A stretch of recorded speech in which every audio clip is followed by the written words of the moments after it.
जय हिंद भाई। मैं राहुल सिंह राजावत स्वागत करता हूं आपका मेरे यूट्यूब चैनल पर। दोस्त, जैसे कि हम एसएससी CHSL 2024 के बेस्ट क्वेश्चन की सीरीज चला रहे हैं, जो कि हम शिफ्ट वाइज चला रहे हैं, है ना।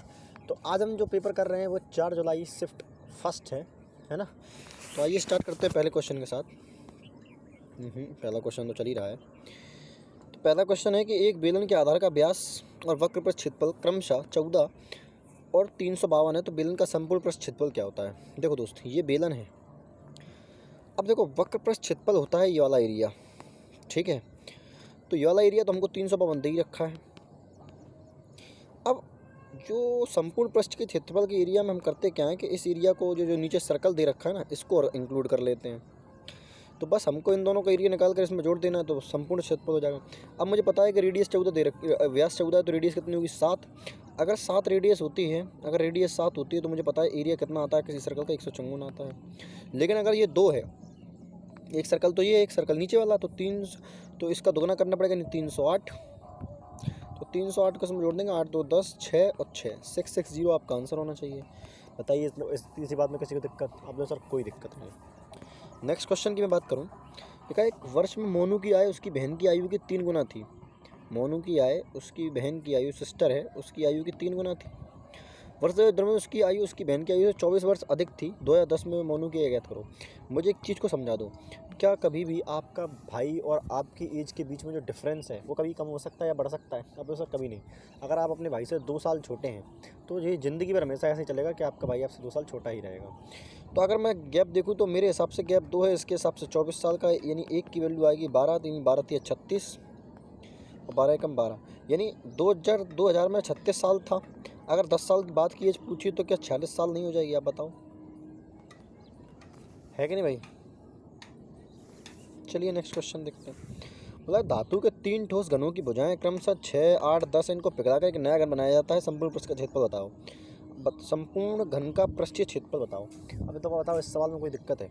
आप मुझे बताओ कि इन तीनों का क्यूब, तीनों का क्यूब क्या बड़े वाले क्यूब के बराबर नहीं होगा? तो आप बोलेंगे सर 216, 512 और 1000। तो ये आएगा 8 2 7 1728। अब 1728 आप जानते हैं किसका क्यूब होता है, तो आप बोलेंगे 1728 जो क्यूब होता है वो 12 का होता है। नहीं, ए की वैल्यू यहाँ से 12 निकल के आ गई। इसका इस नए घन का पृष्ठीय क्षेत्रफल क्या होता है? तो 6a² यानी 144। ना ना ना ना, 16 चौको 64, हासला 6, 16 चौको 64, 64 और 6। घन का पृष्ठीय क्षेत्रफल 4a² हो जाएगा। 4a², 16, ना ना ना, क्या कर रहा हूँ, 144। हाँ, 4 चौक 16, 4 चौक 16। 6a² ही होता है, ये 16 क्यों लिख दिया है ना। 6 चौक 24, हंसलाई 2, 6 चौक 24, 24 और 2 26, हंसलाई 2, 6 एकम 6 2 8, है ना। तो 864 आंसर आएगा। ठीक है भाई, sorry for that. Next question, दी गई वृत्त में केंद्र ए ही व्यास है, ए ओ सी 100 डिग्री है, सी डी ए और सी ई ए का मान बताओ। सी डी ए, तो पहले तो फिगर बनाना ही बहुत बड़ी मजला है ना। सी डी ए पूछा है पहले, देखो C D A, C D A है, सी डी ए पूछा है क्या? C D E, sorry, C D E. तो देखो पहले यहाँ से एक त्रिभुज आपको खींचना पड़ेगा, ठीक है। ये सी डी ई यहाँ से मिल जाएगा, यानी ई वाला एंगल आपको चाहिए पहले तो, ठीक है। और सी ई ए, सी ई ए और ये वाला एंगल आपको चाहिए। ये 2 एंगल आपको जो है चाहिए। अब देखो, हालांकि सिंपल है, कोई दिक्कत नहीं है। एक बात को समझना, अगर ये 100 है, अगर किसी भी व्यास के द्वारा, किसी भी कॉर्ड के द्वारा सेंटर पे बना एंगल अगर 100 है, तो ये किसी भी, अगर किसी कहाँ पर क्या बोलते हैं इसको, परिधि पर बनाए हुए कोण कितना होगा? आधा होता है इसका, तो ये कितना होगा? 50। और ये 50 है, तो इसका जस्ट अपोजिट वाला ये कितना होगा? इन दोनों का जोड़ होता है 180, तो ये होगा 130। हालांकि इस एंगल का काम नहीं है। अब मुझे ये बता दो कि अगर ये इस कॉर्ड के द्वारा यहाँ पर एंगल 50 बनाया जा रहा है इस कॉर्ड के द्वारा, तो इसी कॉर्ड के द्वारा यहाँ पर जो एंगल बनेगा, क्या ये भी 50 नहीं होगा? जानते हो ना कि किसी भी सर्कल कॉर्ड के द्वारा किसी भी सर्कल पर कहीं भी जो एंगल बनाएंगे आप, किसी भी, है ना, इस परिधि पर, तो सारे क्या होंगे? बराबर होते हैं, थीटा थीटा। तो ये 50 तो आ गया। इतनी बात समझ में आ गई सर? यहाँ से क्लियर है चीज़ें, ठीक है। बस मुझे यहाँ तक का इसका काम था। अब देखो ज़रा, 1 मिनट, हाँ यार गलत में डाल दिया। अब मुझे देखो, मुझे मत देखो, मतलब क्वेश्चन को देखो। आप बताओ ये जो है, ये दोनों, ये भी रेडियस है, ये भी रेडियस है, क्या ये दोनों एंगल बराबर होंगे? आप बोले सर बिल्कुल बराबर होंगे। तो ये 40, तो ये भी 40, क्योंकि इस ट्रायंगल के एंगलों का सम कितना होना चाहिए? 180 होगा। तो अगर ये 40 आ गया, ये 40 आ गया, अब फिर से देखो इस कॉर्ड को चेक करो। इस कॉर्ड के द्वारा यहाँ पर बनाया गया एंगल कितना है? 40 डिग्री है। समझ रहे हो ना? अलग पेन से बनाऊँ क्या? अलग पेन क्या, इसको हाईलाइटर से देखो। इस कॉर्ड के द्वारा यहाँ पर जो एंगल बनाया जा रहा है यहाँ पर, तो ये कितना 40 डिग्री है। नहीं समझ में आया, मैं दोबारा समझाता हूँ, क्योंकि मैं देखो पूरा मिटा लूँ फिर आपको समझाता हूँ ना। देखो 1 मिनट समझाता हूँ। हटाओ इसको, डिलीट करो। ना क्वेश्चन ही चला जाएगा। देखो अब मुझे पता पड़ गया था ये एंगल 40 था, ये तो समझ में आ गया ना। अब मुझे बताओ ये कॉर्ड थी, अपन इसको कॉर्ड माना था मैंने, और मैंने यहाँ पर एक लाइन मिलाई थी ऐसे करके। अब बताओ इस सी ई कॉर्ड को देखो, सी ई कॉर्ड के द्वारा ए पर कितना एंगल बनना है? 40 डिग्री। तो इसी सी ई कॉर्ड के द्वारा डी पर भी कितना एंगल बनेगा? सर 40 बनेगा। तो ये 40 होगा, ये वाला यहाँ पर, ये वाला अपन ने भी 50 निकाला था, तो 50 और 40 कितना हो गया? 90। बस यही आपसे पूछा था, ठीक है कि नहीं? एक बार रिपीट करके ज़रूर देखना ताकि थोड़ा सा क्लियर हो जाए, ताकि, ठीक है ना। चलो नेक्स्ट क्वेश्चन को देखेंगे। मतलब केंद्र टी और 8 सेंटीमीटर त्रिज्या वाले एक वृत्त है। केंद्र 17 मीटर की दूरी पर स्थित बिंदु के से 2 स्पर्श रेखा के ई और के आई खींची जा गई हैं। चतुर्भुज टी की ए आई का क्षेत्रफल बताइए। देखो समझ लो भैया, बताते हैं। देखो ये सर्कल है भाई, ठीक है। इस सर्कल से क्या है, इसका टी केंद्र है, उसको अस्थिर से तो बाद में बनाएंगे। एक के बिंदु है कोई, जो सर्कल से कितना भी दूर होगा, 70 सेंटीमीटर दूरी पे। इससे 2 स्पर्श रेखा के ई, ठीक है, और के आई, दो के ई और के आई, 2 स्पर्श रेखा खींची जाती हैं, और टी इसका केंद्र है। टी क्या है? इसका केंद्र है। तो यहाँ से जब मैं इन दोनों लाइनों को मिलाऊंगा ऐसे करके, ठीक है, तो ये तो 90-90 बना देंगे, है ना। और इसकी लेंथ कितनी दे रखी है इसकी? अरे हटा,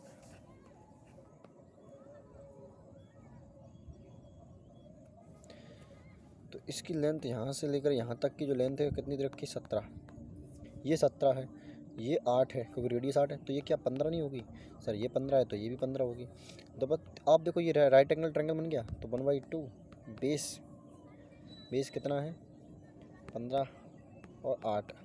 अब बताओ ये 2 ऐसे क्षेत्रफल हैं, ये 2 है ना ऐसे, एक तो ये एक तो ये सर्कल है, एक ये सर्कल है। इन दोनों का निकाल दो तभी तो भी किसका निकल आएगा? तो भी इस क्षेत्रफल का निकल आएगा। तो गुणा 2 से कर देता हूँ मैं, क्योंकि 2 का निकालना है ना, 2 सर्कल होगा। तो 2 से 2 15, 120, ये 120 सेंटीमीटर स्क्वायर आपका आंसर आएगा। ठीक है भाई। नेक्स्ट, 2 दलों के बीच एक राज्य के चुनाव में 83% मतदाताओं ने मत डाले हैं, जिनमें 4% मतदाताओं का अवैध घोषित कर दिया गया। दल ए को 15-66-11 मत मिले, जो कुल वैध मतों का 83% था। उस चुनाव में नामांकित मतों की कुल संख्या ज्ञात करो। भाई साहब एक तरफा क्वेश्चन, मतलब केवल कैलकुलेशन, इसके अलावा कुछ भी नहीं। देखने में सिंपल लगेगा लेकिन कैलकुलेटिव है, ठीक है भाई। तो सबसे लास्ट में करने वाला क्वेश्चन है, हालांकि अपन को तो बताना ही है। देखो मैं मान लेता हूँ कि वैध मत ही 100 थे, अगर वैध मत 100 थे तो 83 की वैल्यू दे रखी है, तो 156,611 ये 83 की वैल्यू। अगर मैं गुणा 100 से करूँगा तो ये टोटल वोट आ जाएंगे कौन से? वैध मत। अब ये जो टोटल वोट थे 4%, इसमें 4% मतदाताओं ने तो अवैध घोषित कर दिया, 4% था। तो मतलब हो सकता हूँ ये 96 वैल्यू दे रखी है, अगर मैं गुणा 100 से कर दूँगा तो ये टोटल वैध मत आ जाएंगे, ठीक है। अब देखो, अब ये बोल रहा है कि ये जितने भी वोट है ना, इसमें 83% लोगों ने ही मत डाले थे, मतलब 83 लोगों ने ही तो वोट डाले हैं। 83 ने, कितने लोगों ने? 83 ने मत किए हैं। और अगर मैं 100 से मल्टीप्लाई कर दूँ तो ये टोटल रजिस्टर्ड वोट आ जाएंगे कि टोटल रजिस्टर्ड वोट कितने हैं। बस अब इसको सॉल्व करना है, आंसर केवल पूर्णांक पर विचार कीजिए, इसका मतलब आंसर पॉइंट में भी जाएगा। और पॉइंट में इसलिए भी मैं देख के समझ सकता हूँ कि ये ऊपर वाला नंबर इनसे तो कटने वाला नहीं है। चलो देखो, पहले करते हैं मल्टीप्लाई, तो 83 इंटू 83 करेंगे तो स्क्वायर निकालना तो आपको आता होगा। कैसे निकालते हैं भैया, देखो 3 का स्क्वायर करो 9, 8 तिया 24, 24 दूनी 48, मसला ही 4, 8 का स्क्वायर 64, 64 और 4 68, 6889 है ना। अब 6889 तो आ गया, इनका मल्टीप्लाई करना है 96, तो मैं 96 को लिख सकता हूँ 100 - 4, तो ये आ जाएगा 688900। इसमें 4 से मल्टीप्लाई करो, 4 9 36, हंसलाई 3, 4 8 32, 32 और 3 35, हंसलाई 3, 4 8 32, 32 और 3 35, हंसलाई 3, 4 6 24, 24 और 3 27। इसको माइनस करना, 10 में 6 गए 4 है ना, 9 में से 5 गए 4, ठीक है, 8 में से 5 गए 3, ठीक है, अब 8 में 7 गया 1, 8 में 2 गए 6 6। तो 661344 से क्या करना है, ऊपर वाले नंबर में अपने को करना है क्या, डिवाइड। यहाँ से होता है आपका जो है अग्नि परीक्षा, यहाँ से शुरू होती है। अब देखो अग्नि परीक्षा के नाम से जो है बारिश होने लगी, तो 156611, अब 0 0 0 0 0 0 लगाते जाओ, 6 जीरो आ जाएंगे, ठीक है, उस जीरो से मतलब नहीं है अपन को, आ जाओ। और डिवाइड किससे करना है, 66133 अब देखो अगर यहाँ से ऑप्शन सही होते ना तो आंसर जल्दी निकल जाता है। ऑप्शन भी इतने खतरनाक दे रखे हैं सारे, आंसर 23, मतलब तीसरे स्टेप तक हमारा आंसर जाएगा, समझ में आ रहा है। तो देखो मतलब 2 से तो मल्टीप्लाई करना ही पड़ेगा, तो 2 से मल्टीप्लाई करेंगे तो 2 चौक 8, 2 तिया 6, 2 तिया 6, 2 एकम 2, 2 छंग 12, 2 छंग 12 1 13, तो 2 4 6 8। तो देखो 2 4 6 1 7 है ना, 7 अक्षर है ना। तो देखो 8 माइनस करेंगे इसमें से, 8 6 6 2 2 3 1 माइनस करेंगे, 10 में से 8 गए 2, ठीक है, 10 में से 6 गए 4, ठीक है, हाँ 9 में से यहाँ से देखो यहाँ गया 10 में से 8 गए 2, यहाँ बचे कितना 0, फिर यहाँ देंगे 10 में से 6 गए कितना बचेगा 4, फिर यहाँ से लेंगे 10 में से 6 गए 4, ठीक है, यहाँ 5 में से 2 गए 3, 6 में से 2 गए 4, 6 में से 3 गए 3, 1 में से क्या कुछ नहीं बचा, ठीक है। अब ये आ जाएगा कितना 6611, तो कितनी बार जा सकता है 66, 6 चौक 24, 6 पंचे 30, देखो कितनी बार जा रहा है 23 बार तो जा ही रहा है, 5 बार 3 बार, पहले 3 बार करके देखते हैं, क्योंकि 6 पंचे 30 ज़्यादा हो जाएगा, 3 बार करके देखते हैं। सही किया ना माइनस मैंने, 1 मिनट इसको देखने दो, 156611 2 4 6, ठीक है, कितना था 8 6 6 2 2 3 1, माइनस नहीं कर पाया, 10 में से 8 गए 2, ठीक है, 10 में से 6 गए 4, 10 में से 6 गए 4, 5 में से 2 गए 3, 4 2 है ना, 5 में से 3 गए 2 बचेगा ना, 5 में से 3 गए 2 बचेगा, यहाँ 24 आएगा, ठीक है। तो 6 चौक 24, 4 बार ही करके देखते हैं, 4 बार तो नहीं जाएगा, 24 ही बराबर हो जाएगा, तो 3 बार ही करके देखना पड़ेगा है ना, क्योंकि 3 बार में ही आंसर आएगा, 5 बार तो जा ही नहीं सकता क्योंकि लंबा हो रहा है। इसको डिलीट करो, कितनी बार पढ़ा था भी ये स्टार्टिंग में अपन ने 2 बार, अब मैं तो पढ़ रहा हूँ 3 बार, तो 3 चौक 12, 3 चौक 9 1 10, हंसलाई 1, 3 चौक 9 1 10, 3 एकम 3 1 4, 3 छंग 18, हंसलाई 1, 3 छंग 18 1 19, ठीक है। तो ये आ जाएगा 1984 है ना, यहाँ 0 उतार लो, दुनिया भर के क्या मतलब है, 10 में से 2 गए 8 है ना, 1 में से 0 गया 1, 4 में से 0 गया 4, 4 में से 4 गए 0 है ना, 13 में से 8 गए 5, और 13 में से 9 गए 4, और 1 में से क्या कुछ नहीं, ठीक है। अब आ जाओ यहाँ से, तो 6 6 6 7 42, 6 7 42, 7 बार या 8 बार, कब देखो कहाँ तक है, 6 4 8 6 48 तो नहीं हो सकता, 4 बार बहुत कम हो जाएगा, यही आपका आंसर होगा, खत्म सवाल। इतना अप्रॉक्सीमेशन तो करना ही पड़ेगा, 48 तो बहुत ज़्यादा हो जाता है ना, 6 48 ही होता है, और 4 बार में बहुत कम रह जाएगा, ठीक है, तो ये आपका आंसर होगा। चलो नेक्स्ट क्वेश्चन, ऐसे ही करते हैं क्वेश्चन को, देखो ठीक है, आ जाओ। बोला है एक आदमी लैंप पोस्ट के शीर्ष के प्रतिबिंब को दर्पण को पर देखता जो लैंप पोस्ट के पास से 6.6 किलोमीटर दूर है। ये लिए लैंप पोस्ट है, सीधा हो जा, ठीक है, हो गया, अच्छा है। यहाँ पर कहीं क्या होगा, एक प्रतिबिंब रखा होगा यहाँ पर कहीं, ठीक है, जो इससे कितना 6.6 दूर है।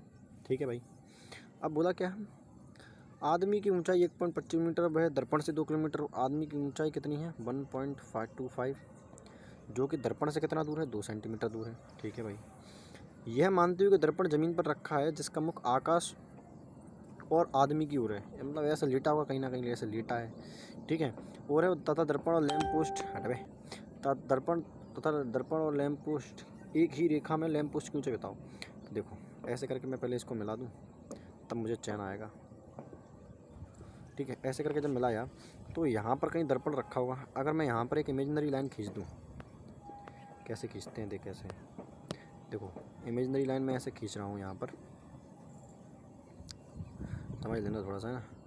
तो आप देखो, आपने पढ़ा होगा किसमें कि ये एंगल ऑफ इंसिडेंट है, ये एंगल ऑफ रिफ्लेक्शन, ये दोनों बराबर होते हैं, तो ये थीटा होगा तो ये भी थीटा होगा। और ये 180 बनता है, तो जितना यहाँ से कटेगा उतना यहाँ से, तो मैं बोल सकता हूँ ये अल्फ़ा तो ये भी अल्फ़ा। अगर मैं बोलूँ ये बीटा मान लो इसको, तो ये भी बीटा हो जाएगा। तो आपको नहीं लगता ये दोनों एंगल सिमिलर हो गए? एक मिनट कोई बुला। चलो ये अब ट्रायंगल ही सिमिलर हो चुके हैं। इसकी कुछ लंबाई दे रखी थी क्या? हाँ, तो अब पूछा गया जब ट्रायंगल सिमिलर होगा तो कोई दिक्कत ही नहीं है। ठीक है, मैं इनके नाम रख दूँ क्या? अब बाहर में जान दो नाम। देखो अब क्या करना है आपको, पूछा गया इसको मान लो x, क्योंकि इसी को पूछा है, इसी की लंबाई आपको निकालनी है। तो मैं अगर देखो यहाँ पर अल्फ़ा के सामने क्या है, बड़े वाले में x है, तो फिर यहाँ पर अल्फ़ा के सामने कितना है, यहाँ पर अल्फ़ा के सामने कितना 1.25। ऐसे ही जो साइड दे रखी वही मान लो। यहाँ बीटा के सामने 6.6, यहाँ बीटा के सामने 2 आ गई, ख़त्म हो गया सवाल। 6.6, बस मैंने ये सही उतारा हो। यहाँ से पॉइंट हटाएंगे तो यहाँ 10 आएगा, यानी 200। यहाँ से पॉइंट हटाएंगे तो ऊपर चला जाएगा 100। ठीक है, तो 25 चौको 100, 25 पंचे 125, 5 एकम 5, 5 चौको 20, है ना, 4 चौको 16। तो देखो x बराबर आ गया 66/16। तो 16 चौको 64 पॉइंट कितना बचा, 2 पॉइंट लगा देंगे तो 16 एकम 16, 4.13 करके आपका आंसर होना चाहिए। ये आपका आंसर हो गया। ठीक है भाई। Next question, tan 30 degree. देखो 4 क्वाड्रेंट होते हैं, इस पहले क्वाड्रेंट में सारे प्लस के होते हैं, इसमें साइन कॉस प्लस का होता है, इसमें टेन कॉट प्लस का होता है, इसमें साइन कॉस प्लस का होता है, सॉरी कॉस और सेक प्लस का होता है, बाकी सारे माइनस होते हैं। दोबारा समझाता हूँ, इसमें सारे ही प्लस के होते हैं, इसमें केवल साइन कॉस प्लस का होते हैं, सारे माइनस के होते हैं। इसमें कॉस टेन और कॉट प्लस के होते हैं, बाकी सारे माइनस के होते हैं। और इसमें कॉस और सेक प्लस के होते हैं, बाकी सारे माइनस होते हैं। अब मुझे एक चीज़ को समझाओ, 570 की वैल्यू पूछी है, तो देखो ये 90 हो, ये 180, ये आ जाएगा 360 पर। ये पूरा कितना होता है 360 का होता है, पूरा 360 का होता है, समझ ना।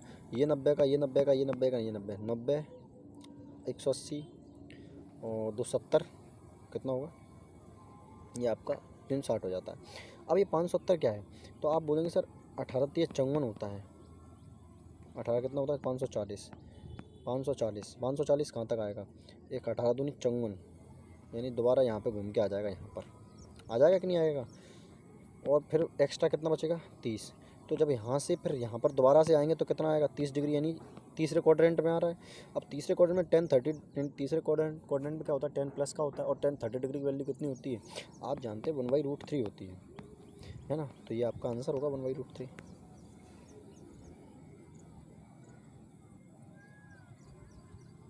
गाड़ी भगा के ला रहा है मेरा भाई, देखो इसको आज फाइटर बनवाता हूँ। अब देखो,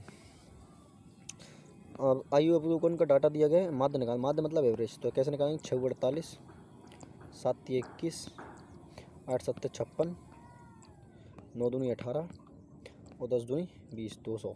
ठीक है, जोड़ेंगे 8 8 1 9 9 6 15, 15 और 8 कितना होता है 23, 5 लाई 2, 4 2 6 2 8, 8 5 13, 13 1 14, 14 हो जाएगा 3 343। ऐसा क्यों लग रहा है मज़े मज़े में गलत जोड़ दिया। 8 1 9 9 9 6 15, 15 8 कितना होता है 23, 5 लाई 2, 4 2 6 6 2 8, 8 5 13, 13 1 14, 5 लाई 1 2 1 3 1 4, 443 होगा, है ना, 443 आ गया। टोटल कितने बच्चे हैं 8 3 11, 11 7 18, 18 2 20, 20 20 40, है ना।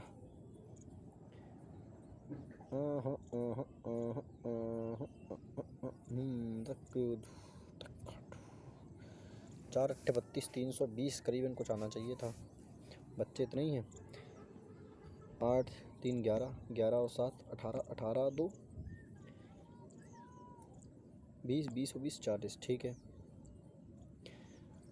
6 48, 7 21, 8 7 56, 9 दूनी 18, मतलब 200, कहाँ गलत जोड़ दिया।